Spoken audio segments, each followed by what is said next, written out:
आज हम आपके लिए एक ऐसी मूवी लेकर आए हैं जो आपका ड्रीम पूरा करने में हेल्प करेगी। ये मूवी मेहनत, जिम्मेदारी, दृढ़ निश्चय से कूट कूट कर भरी हुई है। हम सभी का कोई ना कोई ड्रीम तो जरूर होता है, आपका भी होगा, जिसको हम पूरा करना चाहते हैं और कभी कभी उसके लिए हमें पूरी दुनिया से लड़ना पड़ता है ना। तो इस मूवी में आपको ऐसी ही एक सीख मिलेगी जो शायद आपके काम आ सके। तो दोस्तों, स्वागत है आपका पिक्चर शौकीन्स चैनल पर। मूवी का नाम है द बिलियनियर और इसकी IMDb रेटिंग पता है कितनी है? Guess what? 7.7 out of 10। बहुत अच्छी रेटिंग है। इस वीडियो के लिए मैं केवल 1000 लाइक्स का एम रखता हूँ। बस आपसे एक ही रिक्वेस्ट है कि हम आपके लिए इतनी मेहनत करते हैं तो आप इस चैनल को सब्सक्राइब तो कर ही सकते हैं ना। बस एक ही सब्सक्राइब तो चाहता हूँ आप लोगों से। चलिए फटाफट कर लीजिएगा। तो ज्यादा समय ना लेते हुए चलिए शुरू करते हैं मूवी का एक्सप्लेनेशन। मूवी की स्टार्टिंग में हमें एक टॉम नाम का लड़का दिखाया जाता है जो एक बैंक में $3 बिलियन का लोन लेने के लिए आता है। लेकिन बैंक का एक एम्प्लॉय उससे पूछता है कि आखिरकार ये बताओ कि तुम इतने पैसों का करोगे क्या? और बस ये सीन यहीं पे कट हो जाता है। फिर हम देखते हैं कि टॉम हाई स्कूल में होता है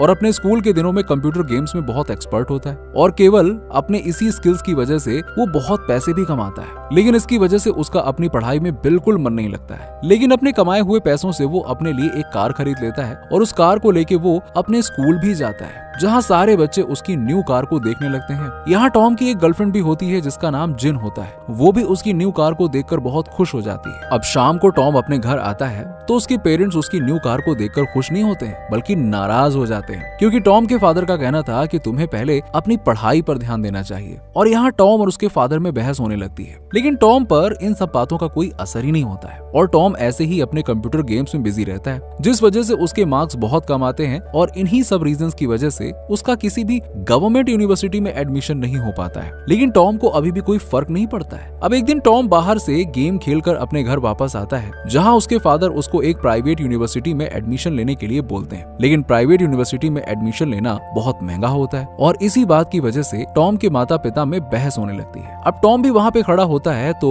वो भी उनकी बहस सुन लेता है, जिसे सुनकर उसे पता चलता है कि उसकी फैमिली की फाइनेंशियल कंडीशन तो बहुत ही ज्यादा खराब है। इससे टॉम को बहुत दुख होता है तो वो प्राइवेट यूनिवर्सिटी में एडमिशन लेने के लिए मना कर देता है और अपनी फैमिली को सपोर्ट करने के लिए सोचता है। लेकिन जैसे ही वो अपना कंप्यूटर गेम ओपन करता है उसे पता चलता है कि उसका गेमिंग अकाउंट कुछ गलत एक्टिविटी की वजह से ब्लॉक कर दिया गया है, जिसे देखकर उसे बहुत दुख होता है। अब टॉम के पास जो भी सेविंग्स होती हैं उन्हीं से वो अपनी फैमिली को सपोर्ट करने की सोचता है, तो मार्केट जाकर बहुत सारे DVD प्लेयर बहुत सस्ते रेट पे खरीद लेता है और फादर को वो DVD प्लेयर का बिजनेस समझाता है और उन्हें एक DVD प्लेयर चलाकर भी दिखाता है। लेकिन जैसे ही वो उसको प्ले करने के लिए ओपन करता है वो समझ जाता है कि DVD प्लेयर खराब है और उसे आइडिया हो जाता है कि उस दुकान वाले ने उसको ये DVD प्लेयर इतने सस्ते रेट में क्यों दिया हुआ है। तो वो उसी शॉपकीपर के पास में फिर से जाता है जहां उन दोनों में बहस हो जाती है और वो टॉम को एक थप्पड़ रशीद करके वहां से भगा देता है। लेकिन अब टॉम का ये आइडिया उसकी सारी सेविंग्स को खत्म कर देता है। अब टॉम अपने घर वापस आने लगता है और रास्ते में उसके फादर उसको मिल जाते हैं। अब टॉम के फादर टॉम को प्राइवेट यूनिवर्सिटी में एडमिशन लेने के लिए कुछ पैसे देते हैं, लेकिन टॉम उनको मना कर देता है और बोलता है कि उसको एक बिजनेसमैन बनना है, उसका मन पढ़ाई वढ़ाई में नहीं लगता है। इससे टॉम के फादर गुस्सा हो जाते हैं। फिर टॉम रात को अपने ही घर में चोरी करता है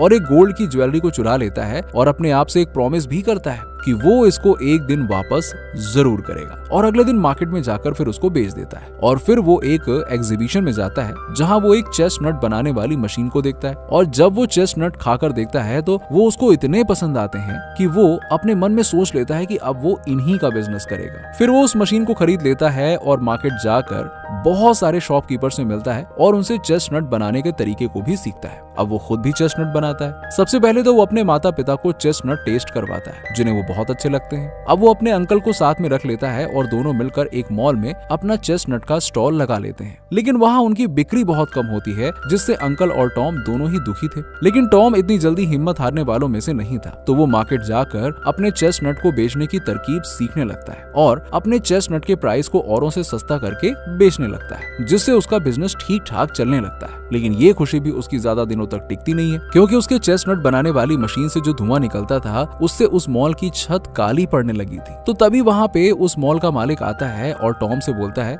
अगर तुमने इसे कल तक ठीक नहीं किया तो मैं तुम्हें इस मॉल से निकाल दूंगा, समझे? फिर टॉम उस काली जगह को पेंट करने लगता है तो गार्ड उसको बोलता है कि तुम ये काम अभी नहीं कर सकते हो, तुम रात में करना, क्योंकि अभी सब लोग डिस्टर्ब हो रहे हैं जो मॉल में आए हुए हैं। और जब टॉम और उसकी मॉम रात को पेंट करने के लिए आते हैं तो दूसरी दूसरा गार्ड उसको बोलता है कि देखो अब मॉल बंद होने का समय आ गया है, अब तुम ये काम नहीं कर सकते हो, कल आना। तो टॉम और उसकी मॉम वहाँ से जाने लगते हैं। टॉम गुस्से में होता है तो टॉम की मॉम बातों बातों में टॉम को बताती है कि उन लोगों के ऊपर बहुत कर्ज है जिसकी वजह से वो लोग कल चाइना शिफ्ट हो रहे हैं। और ये सुनकर टॉम को बहुत दुख होता है। अब यहाँ टॉम का बिजनेस भी कुछ ज्यादा अच्छा चल नहीं रहा होता है तो उसके माता पिता उसको समझाते हैं कि तुम एक काम करो, हमारे साथ चलो और वहाँ अपनी स्टडी को भी पूरा कर सकते हो। लेकिन टॉम ने सोच रखा था कि उसको एक सक्सेसफुल बिजनेसमैन ही बनना है, चाहे कुछ भी हो जाए, चाहे उसे कितनी ही मेहनत क्यों ना करनी पड़े और चाहे क्या कुछ न करना पड़ जाए। अब वो अपनी फैमिली के ऊपर जो कर्ज है उसको उतार कर ही मानेगा, ऐसा वो सोच लेता है। अब टॉम अपने घर पे आता है और वो देखता है कि उसके घर पर बैंक का नोटिस लगा हुआ है जिसमें लिखा था कि अगर जल्दी से बैंक के पैसे नहीं दिए तो उसके घर को नीलाम कर दिया जाएगा।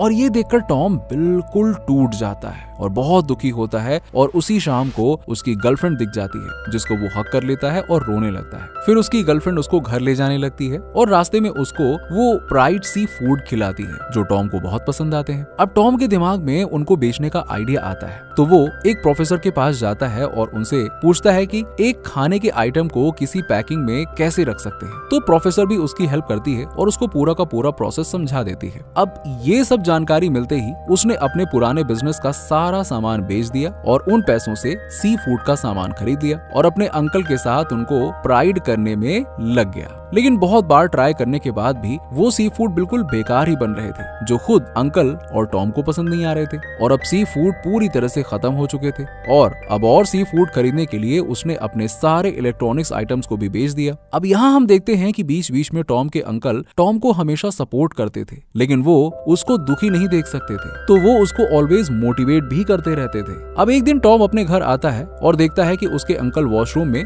बेहोश पड़े हैं और उनका खून भी बह रहा है। तो टॉम जल्दी से उन्हें हॉस्पिटल लेके जाता है और उसी रात एक सी फूड का पैकेट बारिश में पूरी रात भीगता है क्योंकि वो बाहर पड़ा रह गया था। अब टॉम अंकल को हॉस्पिटल में छोड़कर अपने घर आता है और सी फूड रेडी करने लगता है लेकिन लाख कोशिश करने के बाद भी उसमें वो टेस्ट नहीं आता है जो टॉम चाहता है। अब टॉम भी दुखी होने लग गया था कि बार बार कोशिश करने के बाद भी कुछ हासिल नहीं हो रहा है। लेकिन तभी उसकी नजर उस बारिश में भीगे हुए पैकेट पर पड़ती है तो आखिरी बार वो उसको तेल में फ्राई करता है और जब वो उसे टेस्ट करता है तो आए हाय उसका स्वाद उसे बहुत अच्छा लगता है। और टॉम भी समझ जाता है कि ये पूरी रात पानी में पड़ा था। अब वो उस फ्राइड सी फूड को अपने अंकल को टेस्ट करवाता है और अंकल भी बहुत खुश हो जाते हैं। अब धीरे धीरे अंकल की हालत में सुधार आने लगता है और अब इन्होंने सी फूड को बेचना शुरू कर दिया और बिजनेस भी अच्छा चलने लगता है। अब टॉम एक टारगेट सेट करता है कि वो अगले 1 साल में 10 लाख की सेल करेगा जिससे वो अपनी फैमिली के सारे कर्ज को चुका देगा। और तभी उसे उसकी मॉम का कॉल आता है जहां उसे पता चलता है कि उसकी फैमिली पर लाखों का नहीं करोड़ों का कर्ज है, जिसे सुनकर टॉम बिल्कुल टूट जाता है। लेकिन टॉम हार मानने वालों में से कहां था। एक दिन टॉम एक बहुत बड़े मार्ट को देखता है, जैसे इंडिया में जियो मार्ट है ना, बिल्कुल वैसे ऐसे ही इंडोनेशिया में 7-Eleven मार्ट होता है जहां से आप खाने की कोई भी आइटम खरीद सकते हो। तो टॉम को एक आइडिया आता है कि अगर वो अपने सी फूड को यहाँ सेल करेगा तो उसको बहुत ही ज्यादा फायदा होगा। फिर वो कुछ दिन बाद उस मार्ट के डायरेक्टर के पास अपने सी फूड को लेकर जाता है और अपने प्रोडक्ट के बारे में बताने लगता है। लेकिन डायरेक्टर उसके पैकिंग स्टाइल को ही देखकर उस प्रोडक्ट को रिजेक्ट कर देती है क्योंकि उसकी पैकिंग स्टाइल काफी ओल्ड होती है। अब दुखी मन से वो अपने घर आ जाता है। टॉम को यहाँ उसकी गर्लफ्रेंड भी मिलती है और वो बोलती है कि देखो तुम दुखी मत हो, मैं अपने पापा से तुम्हारी बात करूंगी और वो हमारी मदद जरूर करेंगे। लेकिन टॉम उसको साफ साफ मना कर देता है क्योंकि इससे टॉम के स्वाभिमान यानी कि सेल्फ रिस्पेक्ट को ठेस पहुंचती है। अब टॉम एक डिजाइनर के पास जाता है और अपने प्रोडक्ट की पैकेजिंग के लिए डिजाइन सेलेक्ट करता है और पैकेट रेडी कर लेता है। अब नेक्स्ट डे वो अपने कुछ पैकेट्स को लेकर फिर से मार्ट में जाता है, लेकिन आज उस मार्ट की डायरेक्टर बहुत बिजी होती है तो काफी देर वेट करने के बाद वो अपने पैकेट्स को एक गार्ड के पास ही छोड़कर चला जाता है। अब यहाँ टॉम के फादर का कॉल भी आता है और उसको बोलते हैं कि देखो बेटा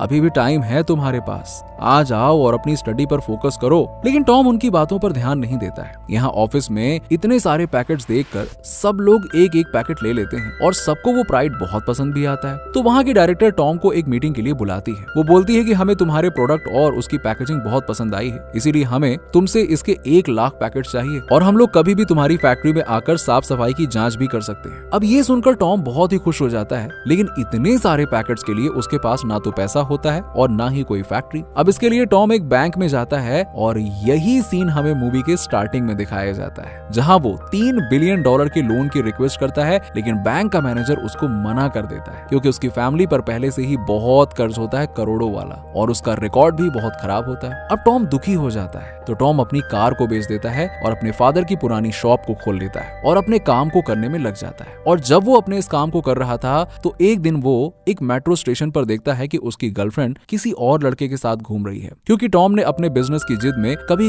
अपनी गर्लफ्रेंड पर ध्यान नहीं दिया होता है। लेकिन अब टॉम ने अपनी मेहनत के दम पर अपनी फैक्ट्री का सेटअप रेडी कर लिया था। अब एक दिन उसकी फैक्ट्री की साफ सफाई की चेकिंग करने के लिए टीम आ जाती है। वो लोग देखते हैं कि अभी भी टॉम की फैक्ट्री में सफाई में थोड़ी कमी रह गई है, लेकिन वो लोग इसको इग्नोर कर देते हैं और उसको अप्रूवल दे देते हैं, जिससे टॉम बहुत खुश हो जाता है। अब टॉम ने सारे पैकेट्स रेडी कर लिए थे जिनको आज डिलीवर करना था। अब अचानक से टॉम बाहर आता है और अपने अंकल के गले लग जाता है, क्योंकि एक वही तो थे जिन्होंने इन सब में उसका हमेशा साथ दिया था, उसकी बैकबोन बने रहे थे। अब टॉम जल्दी जल्दी सारा सामान लेके वेयर हाउस में जाता है, जहां वेयर हाउस का मैनेजर उसको बोलता है कि वो 1 घंटा लेट है, अब वो ये सामान नहीं ले सकते हैं। यहाँ पे टॉम उससे बहुत रिक्वेस्ट करता है, हाथ पैर भी जोड़ता है, उसे बताता है कि कितनी मेहनत की है। उसके इतना रिक्वेस्ट करने पर मैनेजर को उस पर दया आ जाती है और वो उसका सारा सामान ले लेता है। यहाँ टॉम एक राहत की सांस लेता है और आज वो अंदर ही अंदर बहुत खुश होता है। और अब वो बड़ी शान से अपने पेरेंट्स को कॉल करता है